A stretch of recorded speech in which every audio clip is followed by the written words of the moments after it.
Welcome to the Ask a Nutritionist podcast, brought to you by Nutritional Weight and Wellness. We are thrilled to have you join us today as we discuss the connection between what you eat and how you feel, and share practical, real-life solutions for healthier living through balanced nutrition. Now let's get started. Hello, and welcome to Dishing Up Nutrition's midweek segment called Ask a Nutritionist. I am Brittany Vincent, a registered and licensed dietitian. And on today's show, brought to you by Nutritional Weight and Wellness, I will be answering a nutrition question we've received from one of our Dishing Up Nutrition listeners. The question today is, can you talk about MSG? What are the effects of MSG, and is it inflammatory to the body? So first of all, I just want to start to explain, what is MSG? I think everybody's heard of it, but maybe you don't know exactly what it is. So MSG is also known as monosodium glutamate. It's a common ingredient and food additive, and it's used to boost flavor. It provides us that umami flavor that you may have heard of. It's found in many different processed foods, canned, frozen foods, some restaurant foods. And MSG is derived from glutamic acid, which is a type of protein that is abundant in many different types of foods, including fruits and vegetables. However, due to how MSG is manufactured, generally it's also accompanied by other contaminants or undesirable byproducts. And MSG is quite controversial. You may have heard some people say, oh, it's totally fine to have MSG, and other people say, no, you really want to avoid it as best that you can. And the reason why it's so controversial is it contains a highly concentrated form of free glutamate. And it's processed very differently in the body than naturally occurring glutamate. And it can increase the level of glutamate in your blood very quickly. So I want to talk more about the distinction between free and bound glutamate. All the potential health concerns that you hear of in regards to MSG, it's really about the form of free glutamate.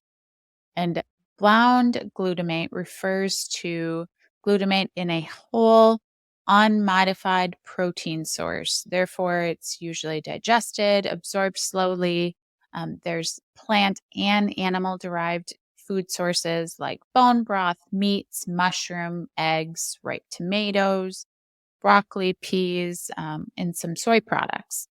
And excess glutamate found in these food sources can just be excreted through waste to prevent toxicity.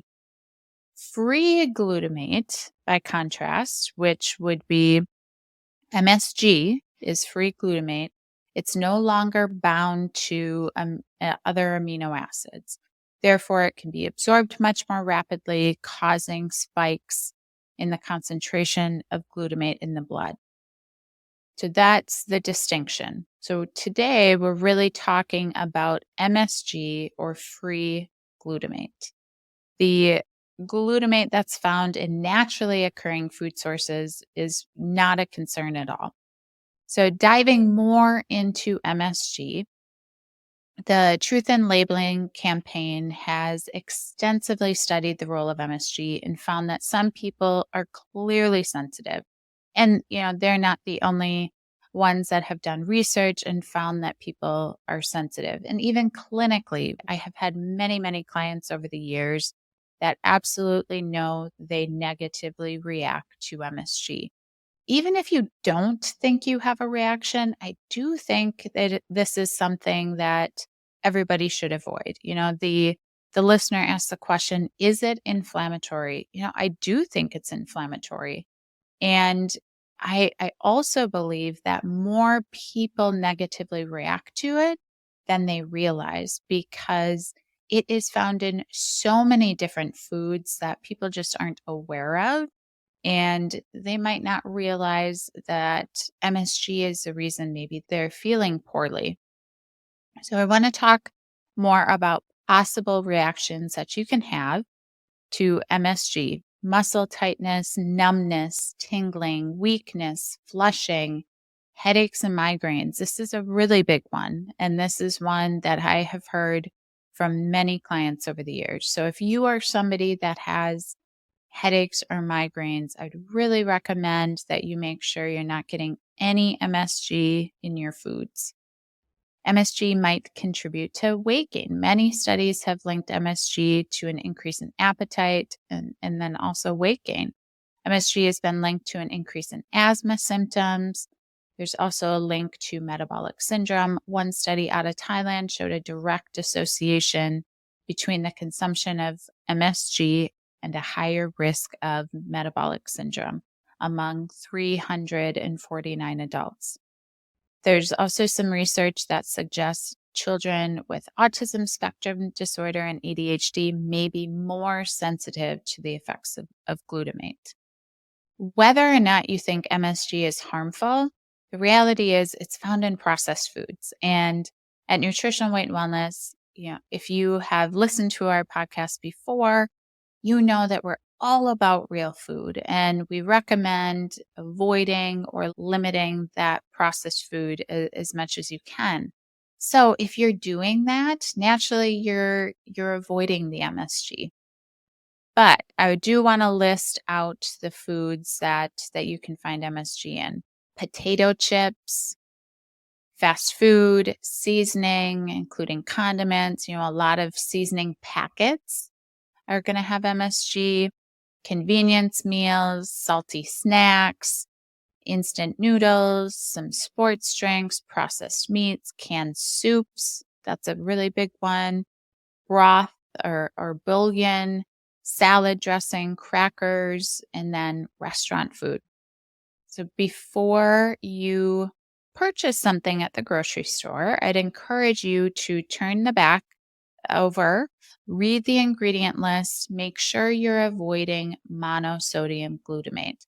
I'm also going to give you some other ingredients that contain free glutamate: wheat gluten can, maltodextrin, modified food starch, yeast extract, hydrolyzed proteins, textured proteins, meat flavorings, autolyzed yeast, bouillon.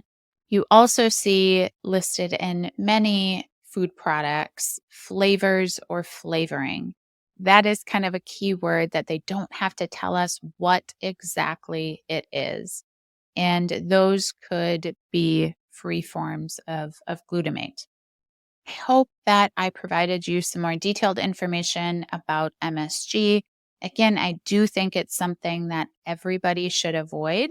And if you're avoiding processed foods, then you are already avoiding MSG. I would not worry about naturally occurring bound glutamate, which is found in those foods that I listed earlier, like mushrooms, tomatoes, some meats, eggs, things like that. We do not need to worry about that.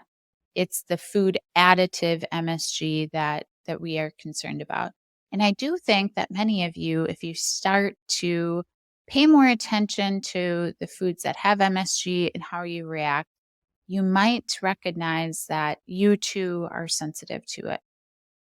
Thank you so much for listening to Dishing Up Nutritionist, Ask a Nutritionist. If you have a nutrition question you would like us to answer, we invite you to join our Dishing Up Nutrition Facebook community by searching Dishing Up Nutrition on Facebook. This private group is moderated by nutritional weight and wellness nutritionists and nutrition educators and provides our Dishing Up Nutrition listeners with a safe, supportive community to ask questions, share ideas, and get inspired. Once you're a member of the community, we invite you to join the conversation. Share your ideas with us. So please don't be shy. If you do have a question, just let us know, and your question might be featured in an upcoming podcast episode. So we look forward to hearing from you, and thank you for joining me today.